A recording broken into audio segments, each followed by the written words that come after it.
Well, let's get going because, as you know, artificial intelligence is your ultimate collaborator, creative partner, and unexpected friend. So if you're feeling lonely this summer, maybe AI can help you out. I'm here actually in Arizona right now visiting my parents, and I've been showing them AI, and they are quite excited about it. And our former teachers all retired, but they're like, wow, this stuff is really cool. So uh, probably the difference is it was new to them, where for you guys, you're probably already kind of familiar with it. But either way, this presentation is designed for you.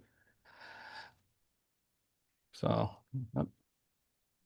All right. So if you don't know already, I think you do. My name is Michael Bohl.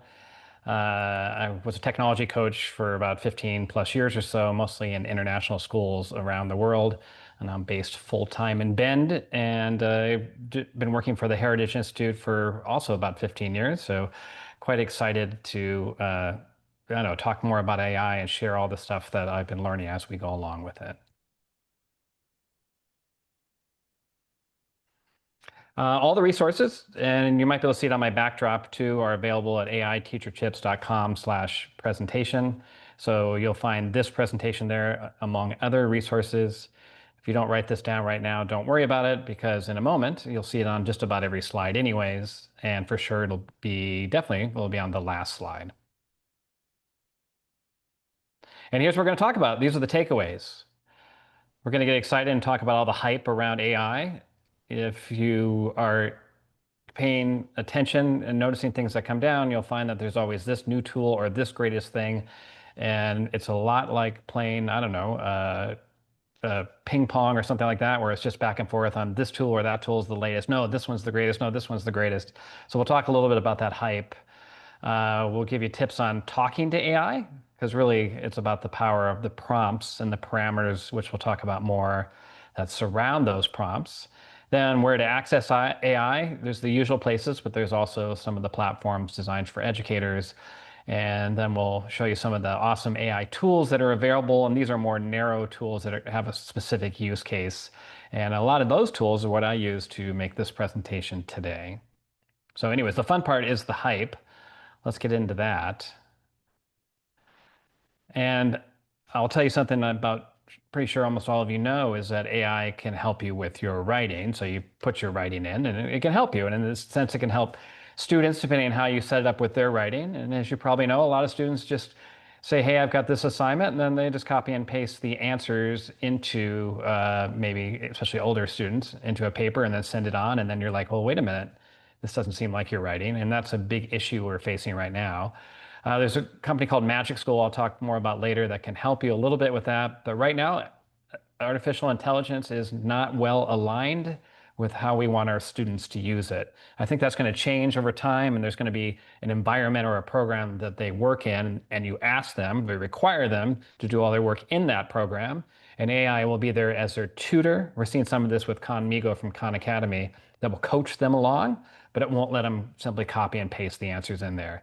But that's not the case right now, and it's probably going to be a year or so until something like that comes out, and even longer until everybody starts using it. But for now, we're facing AI, which just allows students to grab the answers and put it in, and that's particularly challenging, I think. Anyways, other things you can do with it, you can interview a famous person if you wanted. So if you wanted to have a conversation with Neil deGrasse Tyson, you could ask AI to act like him, and you could have a conversation about cool sciencey stuff, or Abraham Lincoln. So the person doesn't even have to be alive. You can use it to adjust reading levels and summarize. So if you have a variety of students in your classroom with diverse learning needs, which you probably do, you can always ask AI. You can upload a document or copy and paste something from a website and say, hey, make this at a fifth grade reading level or a third grade reading level. If you're in the upper grades and you have some great material, but it's kind of college level and not appropriate, you can say, AI, hey, adjust this to an eighth grade reading level or whatever you want. You can help it to write emails. This is one of the most popular uses in the courses that I take, is helping write emails. Because if you're an instructor, there's a chance you got a frustrating email from a parent. I don't know if that's true for everybody. Some of you are more perfect than me, but I know I got a lot of those as we're going along. And you can use AI to help you. And the way I do it is there's a recording feature within most of the, like ChatGPT and most of the others. And I just hit record and I just I ramble basically what I'm thinking, what my thoughts are, what my feelings are into that recording that I'm doing, and then AI kicks out a nice email, and it makes sense of all the mumbling and rambling that I've done. So I can just get it out of the way, all my feelings and my frustrations, and I can even tell it, hey, back down a little bit. And then I'll have an email that's pretty close to what I want, and mostly in my voice because it heard me explaining what I wanted. You can use it for image generation. This is an older version of image generation, and the angry cat sitting in the room full of gold. But the newer versions look more like this, and that's my dog Milo on the left there. And so just for fun, I said, hey, ChatGPT, can you make my dog look like a human? And that's what he looks like. So it even included the flowers. And you almost could do the reverse, right? If I knew this person on the right, I could have said, hey, can you make him look like a dog? And he'd probably look like my dog. But these are some of the fun things that you can do with AI. You can also make your own action figure if you want. I mean, who wouldn't want to have this? So you can just say, hey, make an action figure. It looks nice and nerdy like me. If you work with students who have behavior support plans or IEPs or whatever, you can do that too as well, no problem. So you can see here is a behavior support plan for the big bad wolf. You can see he has strengths such as being highly expressive and motivated, but he can be aggressive attempts at entry because he huffs and puffs and attempts to blow things down. And the behavior support plan can help you with the big bad wolf. You can use it for translations. So here's a translation of the Three Little Pigs into Spanish. And, you know, if you have a Klingon, perhaps, family, you can always translate it into Klingon. Now, I'm not an expert on Klingon, so I don't know if this is accurate, but I'm just going to go with it. But it's up to you if you happen to have a Klingon family, and maybe they can check for you. And then you can do video translation as well. So I speak maybe a little bit of Chinese, but not a lot of Chinese. But thanks to a program called HEIJin, 三只小者出发去建造他们的房子，然后参加在俄勒冈中不巨型的突破障碍会议。其中2只匆忙建造了用稻草和木棍搭成的脆弱房子。第3只笑着，受到关于 And the cool thing about that is you may have noticed it actually changes my lips. So my lips move and all that to reflect that. And I've had some of my friends who speak Chinese listen to it, and they say I have excellent Chinese now. So, and there's, I think, 60 languages or whatever, and more always coming online. I'm not sure if they have this in Klingon, though. If that's 三 important. 只笑着出发去。 All right, AI is helpful for planning. And of course, when we're doing planning and research, we always want to plan Iron Man's origin story. Maybe you plan different things in your class, but of course, that would be the one I'd do in mine. And I wanted to help my students learn some background information. I could ask ChatGPT or any other AI system to, hey, can you make a poem about the making of Iron Man? So we could read it as a poem. And then if I have students who have a Lexile level of 145, I can say, hey, make it in a Lexile level of 145. And you can see the difference between this full version and then the simplified version here at 145. If you're a PE teacher or an elementary teacher, school teacher, or whatever that needs to do some movement and you need a game that relates to something you're teaching in your class, in this case, that would be Iron Man, you can see it will come up with all these for you. My favorite here was Arc Reactor Tag. And the beauty is you can say, hey, I have like 3 cones, 17 balls, and a handkerchief, and 2 pieces of rope. Make a game that helps me explain Iron Man based on this poem or whatever. And it'll come up with ideas for you. And that way it becomes your creative partner and friend. And you look through them and you go, yeah, good, bad, good. Oh, that one's great. And then you can use it or, again, modify it as you need to. And of course, if you're into music, like Iron Man's origin story certainly is best done in a country song. He was born in a tower of tech and fame, built machines that carried his name. But a war gone wrong, a blast so loud, left him broken, hurt, and not so proud. Now he's flying high in a red gold suit, a heart of lion and a mind that's true. He forces strength with his own 2 hands, from a cave of fire to a hero stand. It is Iron Man, oh yes it is. Who is Tony Stark? Genius inventor, billionaire, and head of Stark Industries, known for building weapons and living a flashy, carefree lifestyle. What happens? While demonstrating weapons overseas, Tony is captured by terrorists. He's seriously injured by one of his own bombs. Shrapnel gets lodged near his heart. His captors force him to build a weapon, but instead he secretly builds a suit of armor to escape. The birth of Iron Man. With the help of a fellow captive, Yinsen, Tony creates a crude but powerful first Iron Man suit. He uses it to break out of captivity and return home. Okay, so I think you get the point with all that. So, the beauty there is I was able to even use Robert Downey Jr.'s voice through a website called 11 Labs, and I have links to all this later, so don't worry.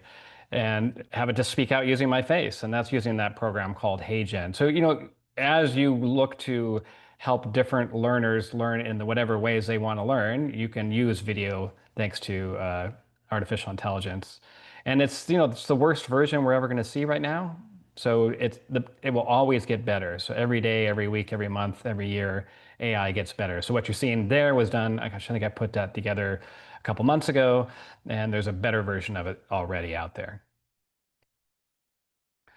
All right, let's talk about communicating or talking to AI.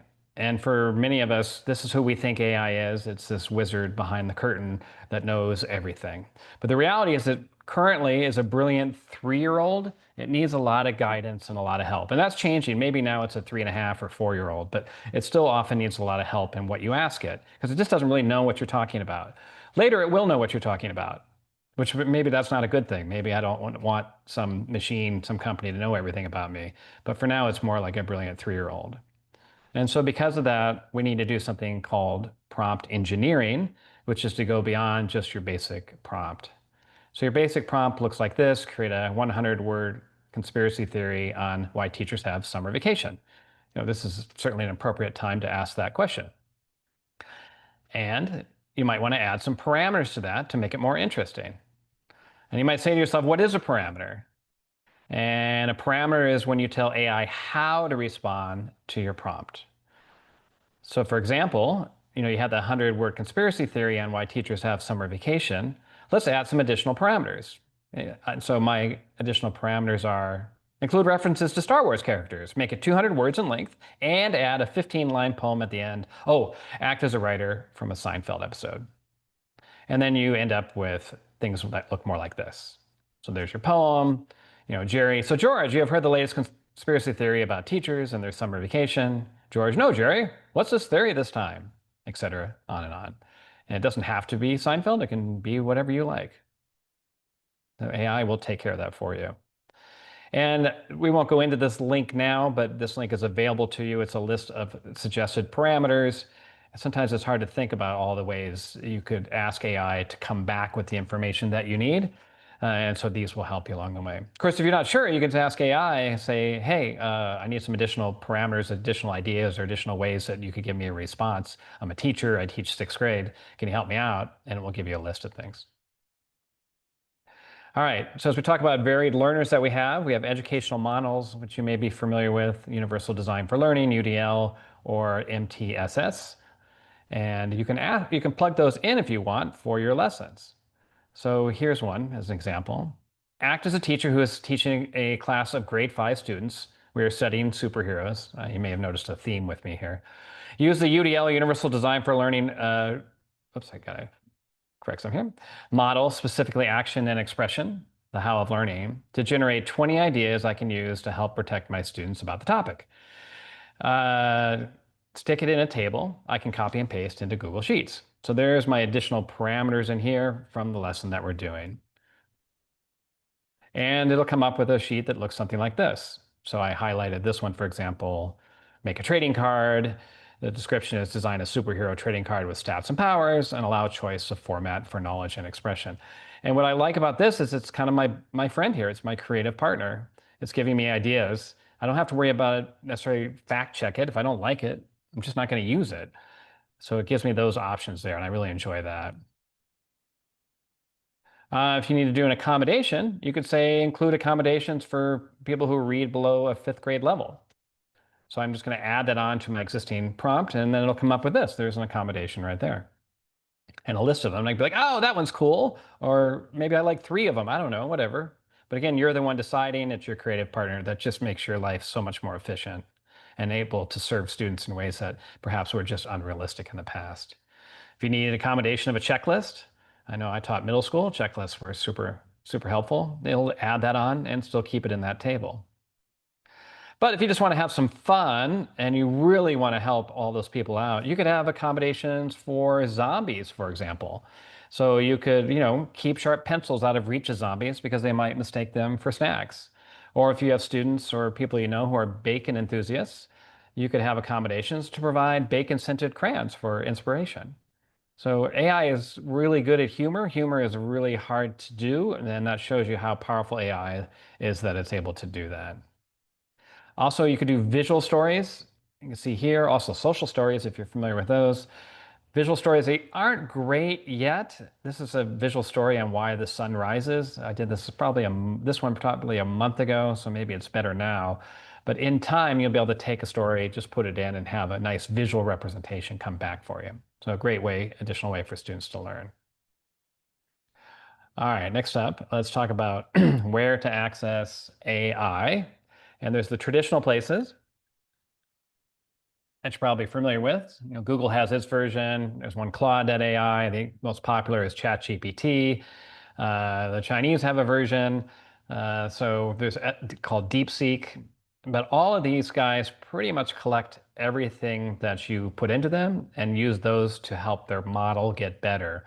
So that's where we have privacy concerns for sure. So I personally tend to stay with ones that are based in the US, although I'm not sure it's really going to be any better in the end. We'll see. But there's also AI platforms for education. And personally, this is where I think most educators should hang out as a first step. My favorite is Magic School, magicschool.ai. And one of the beauties of Magic School, and really the others we'll talk about, is it gives suggestions you can see for ways to use AI. So in this small example, you have lesson plans, text rewriter, writing feedback, academic content, report card comments. Maybe a lot of you are just finally getting through or going through PTSD for just finishing your report card comments and having to write 150 different ones. I don't know. But imagine if you didn't use this already, how much that potentially could have helped you. Magic School is great because it has a student room. So you can have students work in that environment or that space. And you can see that you can decide which tools you want them to use. You see there are a bunch of tools here. And you pick which ones you want. So maybe it's writing feedback, and students put their information in there. It's easy, you just send them a link. They just put in their name and away they go. It also keeps an eye on output history, so you can see what they're writing. It also has some filters in there that students start using inappropriate language. It'll let you know. I wouldn't say that's foolproof, but it's helpful, especially if you let them know that. Conmigo, which we talked about a little bit from Khan Academy, is another great source. And it has one now for older students where it will coach your writing as you go. Hopefully this will become the norm at some point, but that's a neat feature. It's not going to give the students the answer. It's just going to coach them along the way. Teacherserver.com, some university professors in Florida have this. It's a little overwhelming, but what's cool about it is it has, as you can see right here, and it has more than this now, over 1,000 suggested ways to use it, and it breaks it down by topic over here. So for example, if it was in special education, these are all the suggested ways to use AI, and it might be ways that you wouldn't have thought of yourself. So here you have an alternative assessment creator, executive function support planner. Like, oh, I wouldn't have thought of that necessarily. I might have been doing all that on my own. So social emotional learning activity designer, et cetera, et cetera. So again, I would say Magic School is probably the best place to hang out. And otherwise, I would use this teacher server for suggested ideas. All right, let's talk about the awesome AI tools that are available, many of which I've used today. There's canva.com. So Canva has AI built into it now. It's quite powerful AI to help you design things, to help make graphics. I use Canva probably every day. I definitely used it for this presentation that you're looking at right here. So it's a super source if you're looking to do any kind of graphics or, for example, if you're still using Google Slides for your presentations for students, if you switch over to Canva, you'll just love the ease of use. HeyGen, that's where you saw those videos. That's made by HeyGen. They give you a few for free. I actually have a paid account because my wife and I run a nonprofit and we do a lot of video. So we have the paid account, which is like $80 a month. But the free one, you could probably do 2 or 3 videos, maybe just to have a novel idea or a novel exercise in class. This is one of my more favorites, is Google Notebook LM. And it's great because you can upload documents if you want to. So for example, I uploaded this presentation and it gave a quick summary of it. I can then start having a conversation with it. So down here where it says start typing, I can ask questions back and forth like, does Michael talk about this? Does Michael talk about that? Or whatever. It depends on whatever you're studying. So students can have a conversation with the documents themselves. It can create study guides, briefing docs, frequently asked questions, timelines, et cetera, et cetera. Great place for students to hang out, and many schools have Google accounts anyway, so the students have one ready to go for them. That's all that there. And if you, I guess I kind of already mentioned all this. I gave it away early. If you want to, you can create a podcast, and it can be done in multiple languages. The upside is it sounds really good. It's two people having a conversation. The downside is it's always about 10 to 12 minutes in length. So this is what it sounds like. Welcome, curious minds, to another deep dive. Hello. Today, we're plunging into a really interesting set of materials, stuff designed to, cut through some of the noise around artificial intelligence. Yeah, especially the practical side, right? What you can actually do with it. Exactly. Our sources are mainly, excerpts from a webinar plus some notes that came with it. It feels like a bit of a peek behind the curtain, away from all the AI hype. Mm-hmm. And our mission here really is to pull up. Right, so you get a sense with that. So it's really powerful. I mean, the way the voices are, the inflection, the conversations you have, and it's always positive. So if you put in your writing in there and you listen to your 10-minute podcast, it just tells you how wonderful you are. So how great is that, right? All right, the music that you heard, the country music, that's from a website called suno.com. I only have the free account. I think it lets me do 6 or 10 songs per day. I never do that many anyways, but here's, songs about the Three Little Pigs. You can create your lyrics inside of here just by explaining the lyrics you want. I usually do it outside in Magic School or in ChatGPT, and then I copy and paste the lyrics in there. And then I describe what kind of music I want. With the Iron Man one, obviously it was country music, and it comes up with wonderful voices and it sounds pretty good. I mean, this is the future of art and music in a lot of ways. Hopefully it won't be the only future, but I can imagine we'll be listening to songs that are written by AI, and maybe then we'll go to a concert that's performed by real human people. So who knows? There's character AI, so you can have conversations with you can do practice interviews, you can have conversations with people in history, et cetera. Probably done best with older students because, you can have conversations with a variety of people and some of them might not be appropriate. Here's just a general list of tools. Again, if you go to the website, you'll see that in this presentation. This is the actual link. And these are about, I think I put 15 or 20 tools in there that I tend to use on a regular basis. So I don't want to put thousands of them, but I do want to give a warning, the rabbit hole warning, that once you start clicking on them, you'll be like, oh, that's cool. You'll play with it. And then you'll find the next one. Oh, that's cool. And you'll play with it. So maybe it's a good thing to do in the summer if you enjoy just checking out different ways to use AI, the different tools. All right, so this is what we talked about today: AI hype, where to access AI. Magic School is the win for me there. Talking to AI, and then some of the awesome tools, specifically ones that I used in this presentation. Shameless self-promotion. I do teach 2 courses on AI at hol.edu.